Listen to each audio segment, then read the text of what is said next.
베드로도 이야기할 수 있을 것이고 또 요한도 이야기할 수 있을 것입니다.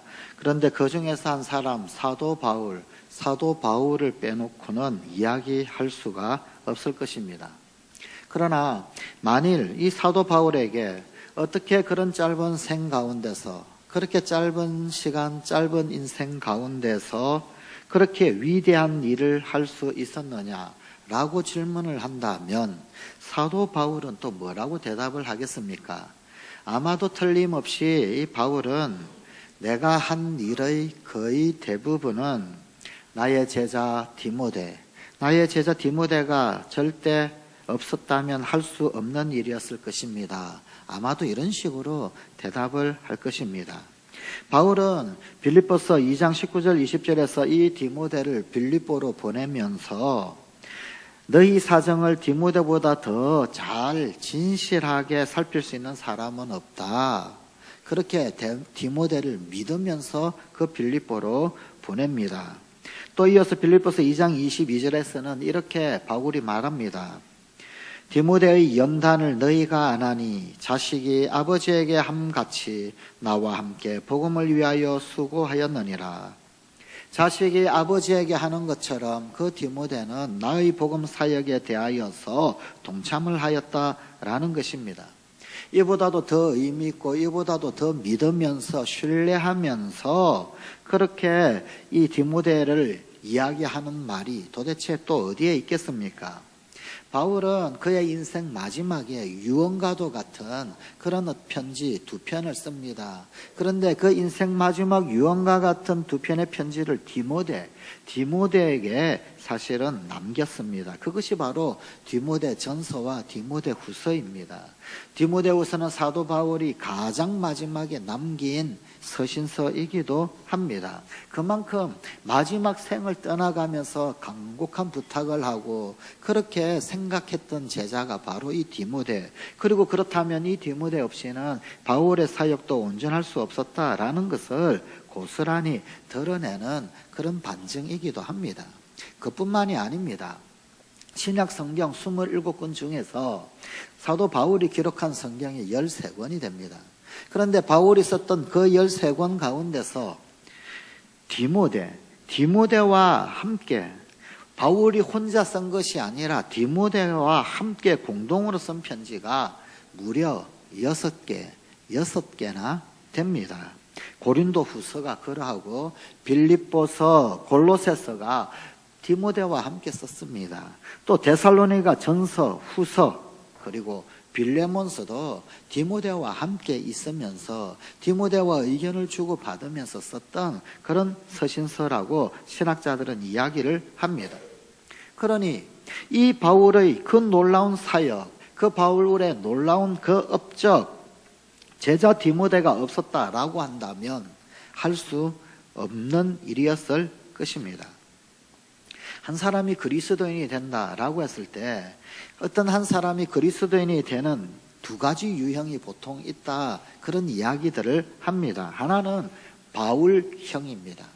예수 그리스도를 전혀 모르고 살다가 예수님과 관계없는 그런 환경, 그런 어떤 배경 속에서 예수님 없이 모르고 살다가 어느 날 갑자기 예수님을 만납니다. 그래서 예수님을 회심하는, 드라마틱한 회심을 하는 그런 경우입니다.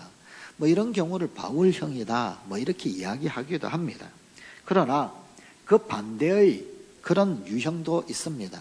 기독교 문화 가운데 기독교적 집안 혹은 기독교 어떤 영향권에서 자라오면서 그러면서 좋은 그리스도인이 되는 그런 또 다른 사례를 말할 때 바울형에 대비하여서 보통 디모데형, 대표적으로 디모데형이라고 그렇게 합니다. 자, 그렇다라고 한다면은 기독교인인 우리들, 기독교인 부모들이 자녀들을 기르고 양육을 할 때 우리의 자녀들은 어떤 유형의 사람이 되었으면 좋겠다라고 하는 그 바람이 자명해집니다. 이미 기독교 환경, 기독교 문화권, 기독교 집안 가정에서 자랐던 그런 우리의 자녀들, 그런데 이 우리의 자녀들이 고스란히 잘 성장하여서 훌륭한 그리고 신실한 그런 그리스도인이 되기를 원한다. 그렇다면 당연히 우리의 자녀들이 디모데형으로 그렇게 부모들은 당연히 자라기를 바랄 것입니다. 그렇지 않습니까? 내 아들은 바울형이 되어라. 아주 그냥 기독교 우리 집안과 상관없이 기독교 교육 전혀 못 받고 아무렇게나 세상에서 지 혼자 막 살다가 어느 날 갑자기 짠 회심해서 바울처럼 기독교 부모가 바울형의 자녀를 바란다. 이건 사실은 앞뒤가 좀 맞지는 않죠. 당연히 우리는 우리의 자녀가 디모데형으로 그렇게 잘 자라기를 원하는 소원이 있습니다. 이 바울은 1차 전도 여행을 하면서 루스드라 지방에서 걷지 못하는 지체장애인을 치유하는 그런 기적을 행하면서 복음을 전했습니다. 아마도 그때 거기에서 이 바울이 처음 디모데를 만났던 것으로 보입니다.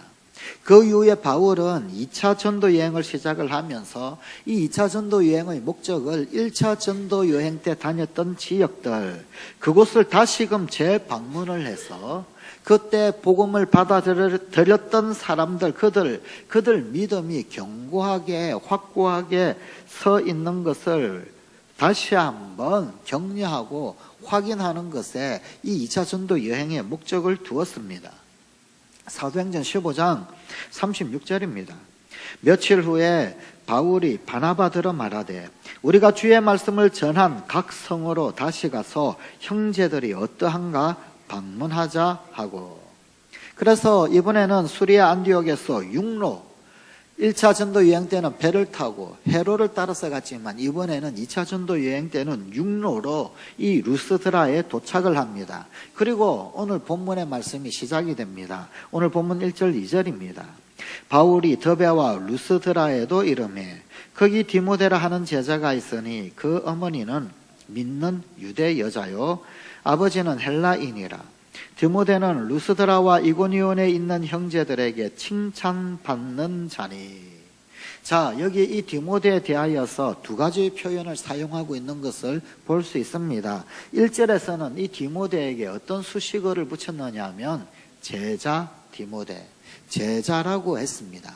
그리고 2절에는 이 디모데를 설명하기를 칭찬받는 자라고 설명을 하고 있습니다.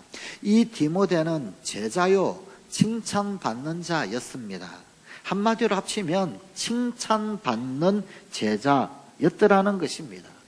자, 그렇다라고 한다면 우리의 자녀들도 어떻게 이런 디모데처럼 칭찬받는 디모데, 주의 제자 될 수 있을까요? 칭찬받는 제자형의 이런 디모데로 우리의 자녀들도 성장할 수 있을까요? 이 디모데가 좋은 제자로 성숙해간 첫 번째 배경은 사실은 그의 가정이었습니다. 물론 디모데의 경우 그의 어머니의 신앙의 영향이 깊었던 것으로 보입니다. 오늘 본문 말씀 가운데서도 이 디모데의 어머니를 설명을 하기를 믿는 유대 여자요 라고 강조를 하고 있습니다.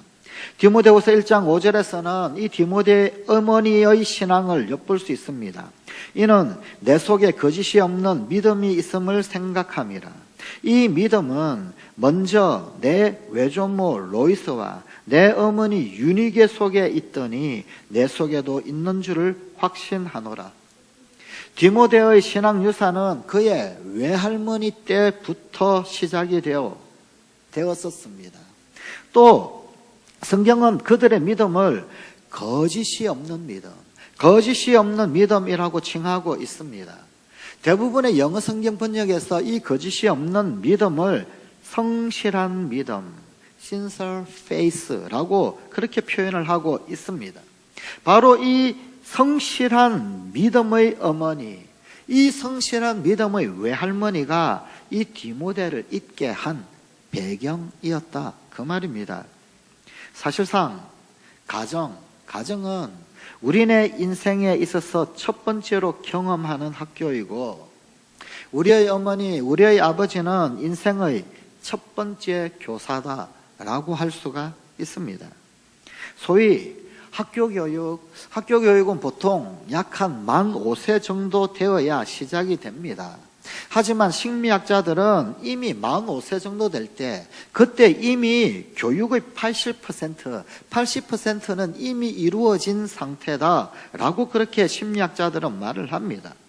결국 우리의 가장 소중한 인생의 영향은 바로 우리 부모에게서 유래하고 있는 것이더라 라는 말입니다. 자, 그렇다라고 한다면 부모의 가르침이야말로 우리 자녀 인생의 기초가 된다라는 사실을 결코 잊지 말아야 합니다. 오늘날 우리 시대의 부모들이 교육의 책임을 학교나 혹은 아니면 교회 혹은 아니면은 사회에게만 전가를 하고 가정에서의 그 1차적 교육의 책임을 회피하는 것은 엄격하게 말하면 직무유기입니다. 이 얼마 전에 심각한 통계가 하나 나온 것이 있습니다. 교회 학교를 졸업한 사람들이 신앙생활을 이어가는, 교회 학교 졸업 이후에도 계속해서 신앙생활을 이어가는 그 통계 퍼센테이지가 도대체 얼마나 되는가. 그런데 참 우리를 참담하게 만드는 그런 결과가 나왔습니다. 여러분, 몇 프로 정도가 교회 학교를 졸업하고 신앙생활을 이어간다고 생각을 하십니까? 그 통계의 결과는 채 15%가 되지 않는 결과를 보이고 있습니다. 14몇 %.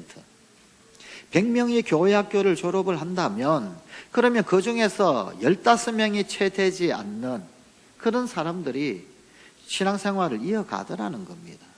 한국교회 대다수의 교회, 도대체 이 교회 학교를 졸업을 몇 명이나 할까요? 유치부부터 시작해서 고등부까지 지나올 때 그 고등부 졸업하는 게 10명이나 되겠습니까? 만약에 한 교회에서 10명이 그렇게 교회 학교를 졸업한다라고 한다면은 2명이 채 되지 못하는, 신앙생활을 계속해서 이어가는 것은 1명 반에 불과한 그런 안타까운 통계 결과입니다. 그럼 뭘 말하느냐는 겁니다. 뭘 말하느냐? 신앙은 전성이더라는 거예요. 어떤 제도나 어떤 학교에 맡겨서 뭔가 해결할 수 있는 그런 것이 결코 아니더라라고 하는 것입니다. 오죽하면은 45세 이전에, 학교에 입학하기 이전에 이미 80%의 교육이 이루어진 것이라고 그렇게까지 보고를 하고 있겠습니까? 우리가 학교 교육을 비판하는 것 쉬운 일입니다. 하지만 대안을 찾는 것은 사실은 더 중요한 일입니다.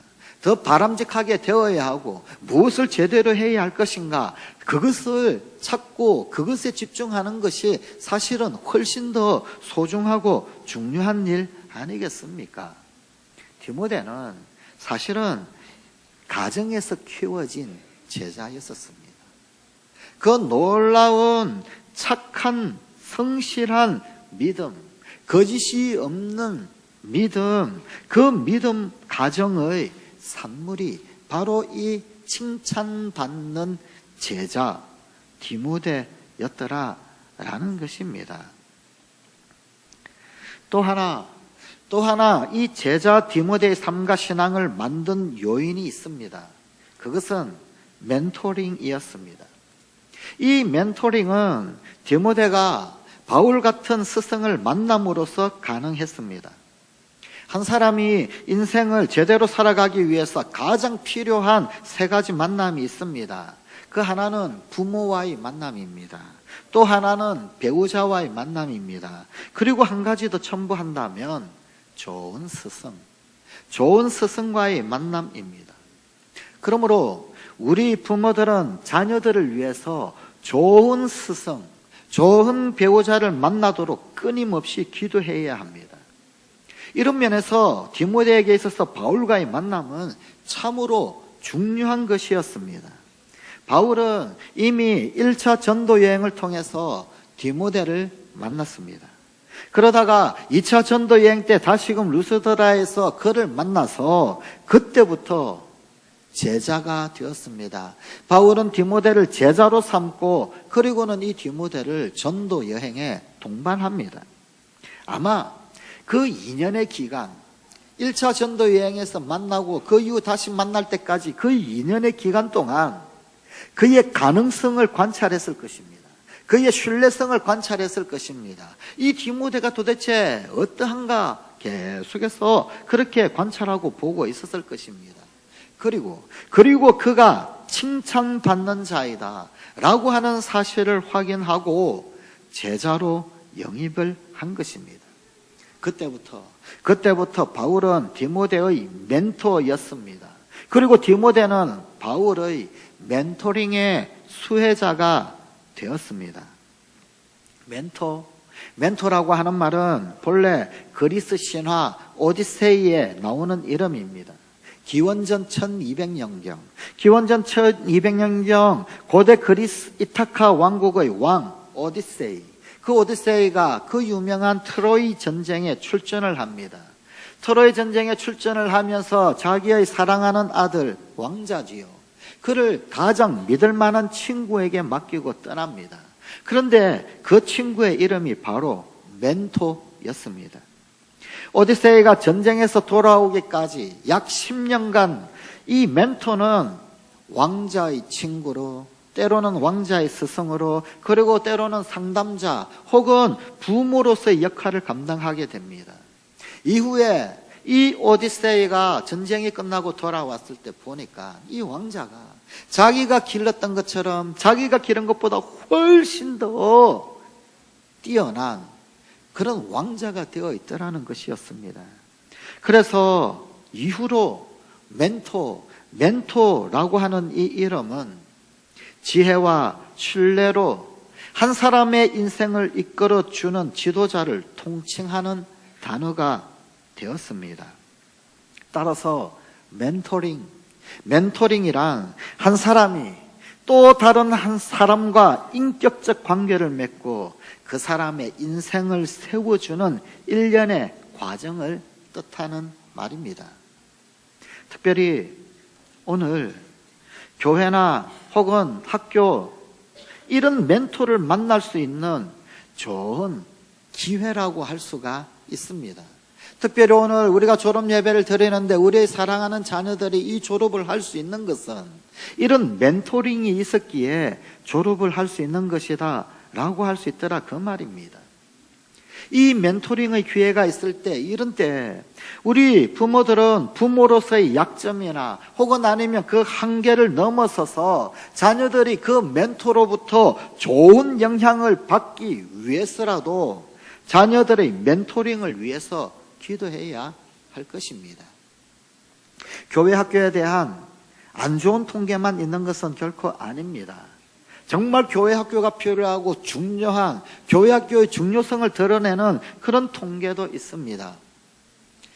방황하던 사람들이, 또 교회 출석하지 않던 사람들이 다시금 교회에 나오고, 혹은 아니면은 교회와 상관없이, 복음과 상관없이 살던 사람들이 어느 날 교회에 다시 출석을 합니다. 교회에 나오게 되었습니다. 어떻게 교회에 나오게 되었습니까? 라고 물어볼 때 전혀 신앙생활하지 않던 사람들이 어느 날 신앙생활을 하게 되는 것, 교회 학교 때문입니다.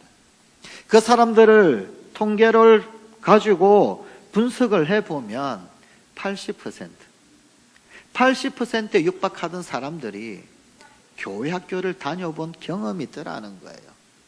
비록 교회와 상관없는 삶을 살았지만, 그러나 어느 날 다시금 교회 나와서 신앙생활을 하고 예배하고 하나님을 믿고 예수 그리스도를 믿을 때 기억에 남아있는지 없는지 간에 좌우지간 교회 학교 다녔던 경험이 80%에 이르더라는 거예요.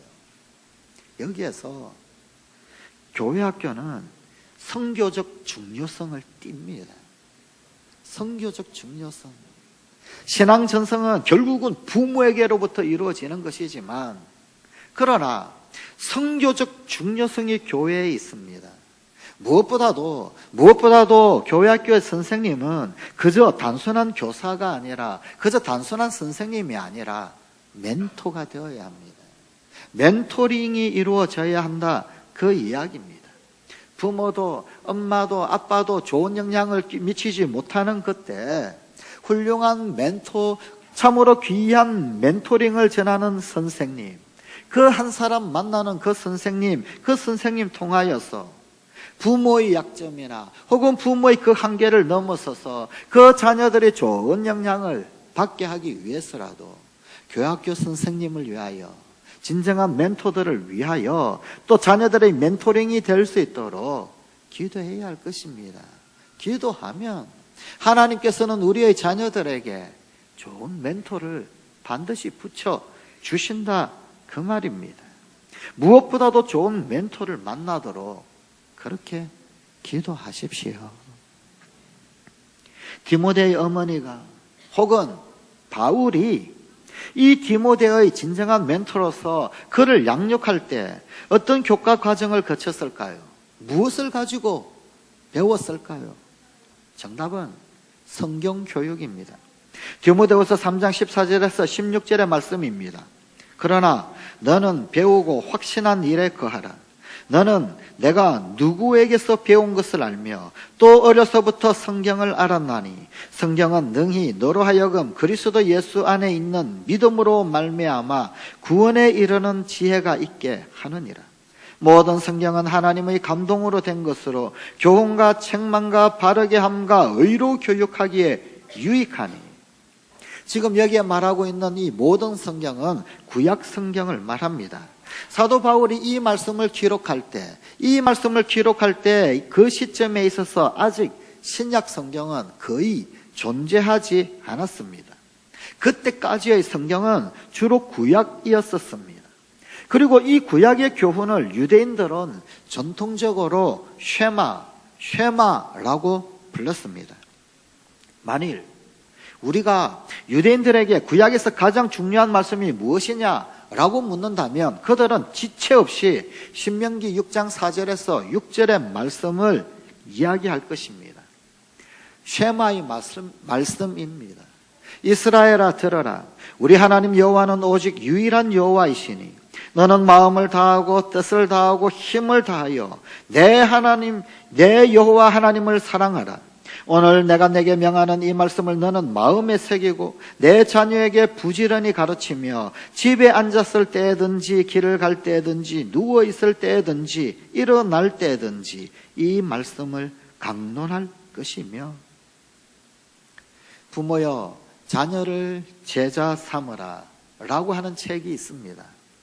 기독교 교육학의 대가인 현용수 박사님이 쓴 책입니다. 부모여 자녀를 제자 삼으라.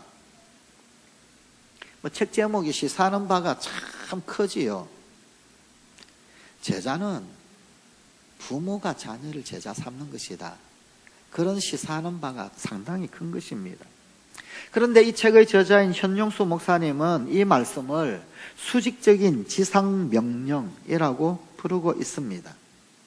그는 이 시대의 우리 그리스도인들이 수평적 명령인 이웃들에게 전도하라는 명령에는 관심을 가지면서도 우리 자녀들에게 하나님의 말씀을 가르치는 수직적인 제자 훈련, 곧 쉐마 교육에는 무관심했다. 그렇게 지적을 합니다. 바울이 제자 디모데를 데리고 전도 여행을 떠나면서 할례를 받게 한 것도 한편으로는 그가 앞으로 유대인들에게 전도할 때 장애 요인이 되지 않기 위해서였습니다. 하지만 또 다른 한편이 있었는데, 또 다른 한편으로는 구원받은 그리스도인들도 율법을 준수한다, 율법을 중요하게 중시한다 라고 하는 간증을 낳기 위해서라고 할 수 있을 것입니다. 현용수 목사님의 글을 그대로 인용해 드립니다. 수직적 선민교육은 대부분 구약 성경의 쉐마와 관련이 있다. 유대인은 가정에서부터 부모가 혈통적 자녀에게 율법을 전수시켜 그들을 말씀 맡은 자로 키워 영적인 말씀의 제자로 삼는 선민교육을 가장 잘 실천한 민족이다. 이것이 그들의 생존의 비밀이다. 그는 계속해서 이렇게 말합니다. 신약의 중심 주제가 구원을 위한 복음이라면 구약의 중심 주제는 선민교육, 쉐마, 곧 기독교 교육이라고 말할 수 있다.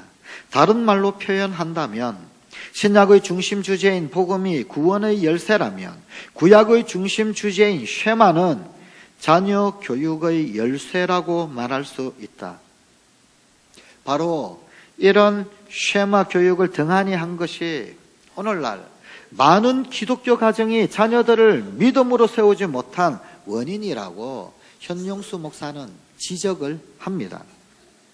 이제부터라도, 지금부터라도 쉐마, 성경 교육이 가정에서 시급히 회복되어야 할 것입니다. 배워야 할 것이 참 많겠지요. 영어도 배워야 하겠고 수학도 배워야 하겠고 이 세상 살아가면서 우리의 자녀들이 준비되고 배워야 할 것이 얼마나 많이 있겠습니까? 그런데 그 중에 우리 인생의 가장 근간이 되는 것은 하나님의 말씀입니다. 쉐마의 말씀입니다. 이스라엘아 들어라. 이스라엘아 하나님의 말씀을 들어라. 이스라엘아 하나님께서 가르쳐 주시는 것을 들어라. 그것이 시급하게 회복되어야 한다 그 말입니다. 미국의 부흥 전도자였던 M.B. 윌리엄스라고 하는 분이 있었습니다. 그가 어느 날 큰 신앙대회를 앞두고 가정과 성경이라고 하는 주제로 설교하기에 앞서서 찬송 인도자였던 찰스 틸만에게 주제가 작곡을 하나 부탁했습니다. 가정과 성경이라는 주제에 부합하는 그런 찬양을 하나 만들어 달라. 그랬는데 오히려 거꾸로 그러면 목사님이 작사를 해 주시지요. 이런 요청을 받게 되었습니다. 제가요. 그리고는 눈을 감은 순간 윌리엄스 목사 어린 시절이 주마등처럼 스쳐 지나갔습니다. 그 어린 시절 자기를 무릎 위에 올려놓고 그리고는 성경을 읽어주며 기도하던 어머니의 모습이 떠올랐다고 합니다. 그는 하염없이 눈물을 흘리기 시작했습니다. 그리고 바로 성경책의 저 뒷장에 떠오르는 시상을 글로 써내려 갔습니다. 그것이 바로 찬송가 오늘 우리 예배 가운데 불렀던 199장 나의 사랑하는 책입니다.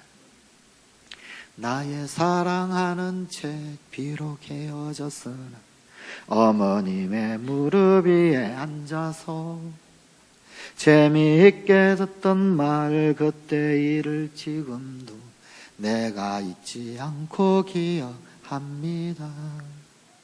그때 일은 지나고 나의 눈에 환하고 어머니의 말씀 기억하면서 나도 시시때때로 성경 말씀 읽으며 주의 뜻을 따라 살려 합니다.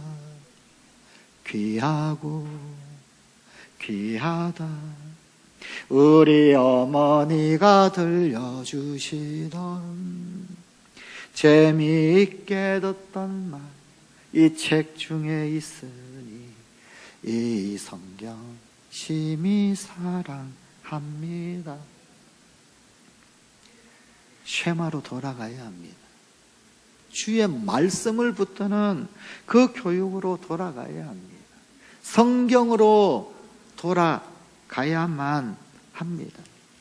시편 37편 25절 26절의 말씀을 읽어드립니다. 내가 어려서부터 늙기까지 의인이 버림을 당하거나 그의 자손이 걸식함을 보지 못하였도다. 그는 종일토록 은혜를 베풀고 구워주니 그의 자손이 복을 받는도다. 여러분, 성관가족 여러분, 영어가 급하지요. 수학도 급하지요. 음악도 급하지요. 체육도 급하지요. 그러나 성경 말씀처럼 급한 것은 없습니다. 내가 어려서부터 늙기까지 의인이 버림을 당하거나 그의 자손이 걸식함을 보지 못하였도다. 내가 하나님 말씀 붙들고 실험할 때, 나의 자녀가 영어 한 단어 외워야 하고 수학 공식 하나 풀어야 할 때 그 시간 아까워서 주의 말씀을 등한히 하는 것 아니요. 영어를 포기한다고 할지라도, 혹 수학 공식을 포기한다 할지라도 내가 어려서부터 늙기까지 의인이 버림을 당하거나 그의 자손이 글식함을 보지 못하였도다. 하나님 말씀 붙들고 무릎 위에 그 아이를 앉히고 주의 말씀을 읽어줄 때 하나님 신뢰하십시오. 하나님 신뢰하십시오. 내가 어려서부터 늙기까지 의인이 버림을 당하거나 그의 자손이 글식함을 보지 못하였도다.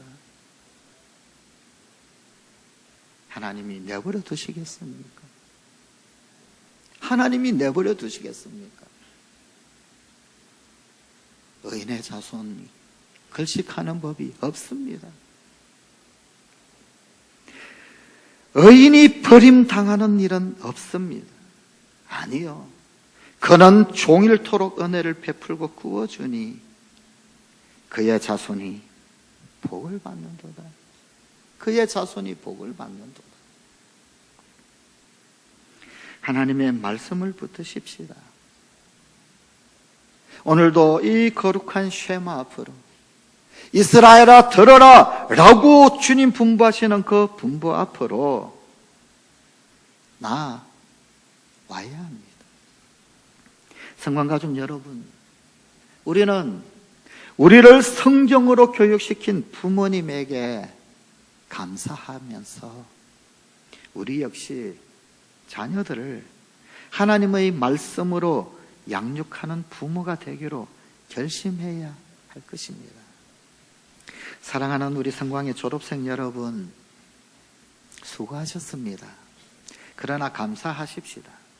오늘 이 졸업이 있기까지 우리의 부모님이 계셨고, 오늘 이 졸업이 있기까지 우리의 멘토와 같은 선생님, 그리고 주의 그 거룩한 말씀을 우리에게 끊임없이 심어주셨던 또 다른 그 누군가가 있기에 지금 여기 이 자리에 있습니다.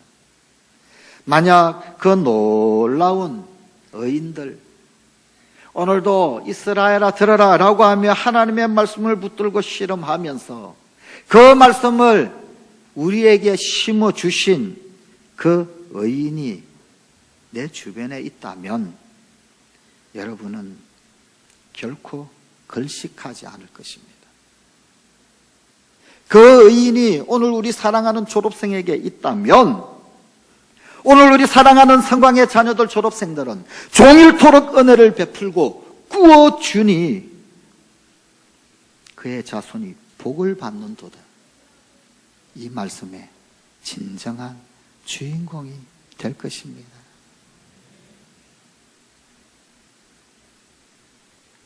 기도하십시다. 하나님,